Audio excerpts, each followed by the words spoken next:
Hello everyone, दोस्तों मैं अरुण शर्मा। आप देख रहे हैं 10 दोस्तों इस वीडियो में बात करने वाले हैं समाजवादी पार्टी के बारे में और जयंत चौधरी के बारे में कि पिछली बार दोनों का जो गठबंधन हुआ वो गठबंधन कामयाब नहीं रहा और अखिलेश यादव से इस बार जयंत चौधरी ने नाता तोड़ दिया। दोस्तों अगर आप चैनल पहली बार है जुड़ सकते हैं सारी डिबेट को देखने के लिए। दोस्तों बात करते हैं समाजवादी पार्टी के मुखिया अखिलेश यादव और जयंत चौधरी के बारे में कि दोनों का जब पिछली बार समीकरण बैठा तो उन्होंने इलेक्शन लड़ा। किसान आंदोलन के समय दोनों साथ आए और दोनों ने एक साथ सुर बजाए। पर उन्होंने राज्यसभा के लिए भी उनका नामांकन कराया था। जयंत चौधरी से उनके अच्छे तालमेल थे, पर अखिलेश यादव के साथ सबसे बड़ी दिक्कत है कि वो सीट शेयरिंग के लिए किसी भी का साथ नहीं देते।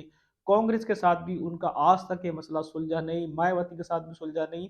जब जयंत चौधरी के साथ भी उनको ज्यादा ओवर कॉन्फिडेंस नजर आया तो जयंत चौधरी ने दो टूक मना कर दिया कि शायद वो सीटों के बंटवारे को लेकर आगे नहीं चल पाएंगे।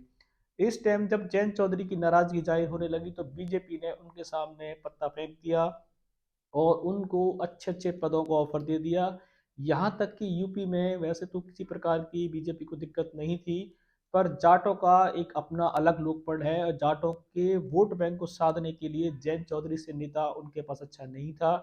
उन्होंने चौधरी चरण सिंह की पुश्तैनी चीज को कब्जाने के लिए अच्छे पदों का लालच दिया और मोदी जी ने नड्डा से अच्छी मुलाकात करा के जयंत चौधरी के सामने जो ऑफर दिया। जयंत चौधरी पिछली बार जब उनको बीजेपी ने लपकने की कोशिश की थी तो उन्होंने कहा था कि वो चवन्नी अठन्नी नहीं है और अपना ईमान धर्म नहीं बेचेंगे और बीजेपी के साथ किसी भी तरीके से नहीं जाएंगे। पर इस बार चवन्नी अठन्नी सब गायब हो गए और उनको जब पद का लालच मिला और जब अखिलेश से सीट शेयरिंग का मुद्दा नहीं सुलझा तो उन्होंने साफ कहा कि मेरी पार्टी चाहती है कि मैं बीजेपी में शामिल हो जाऊं।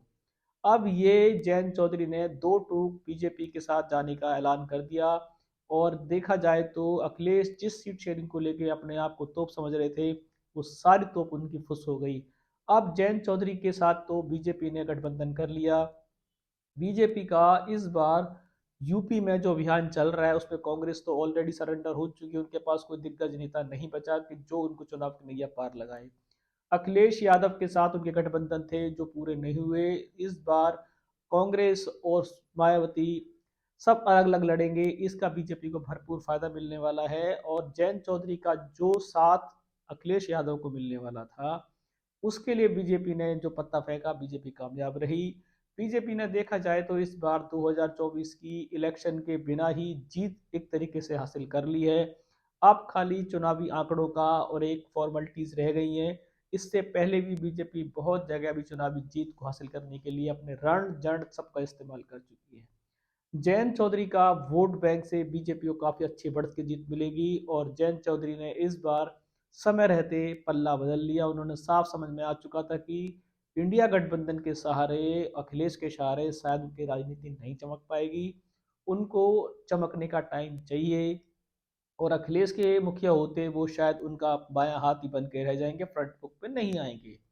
जयंत चौधरी को 2024 का कमान मिल गया। यहाँ तक कि किसान नेता राकेश टिकैत या और अदर नेता हैं जो जयंत चौधरी के इस फैसले से बिल्कुल खुश नहीं है।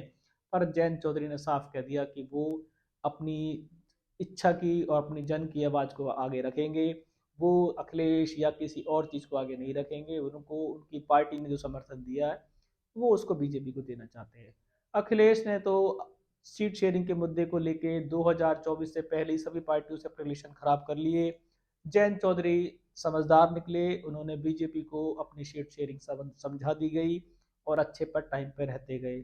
चौधरी चरण सिंह की पुश्तैनी ताकत का इस्तेमाल बीजेपी 2024 के इलेक्शन में करेगी और बीजेपी यूपी में अच्छी विक्ट्री की ओर जाती नजर आ रही है, इसमें कोई दो राय नहीं है। अब जयंत चौधरी का समय बीजेपी के साथ अच्छा बीतेगा। अगर अखिलेश के साथ रहते तो शायद वो कुछ सीटों पर ही आगे रहते।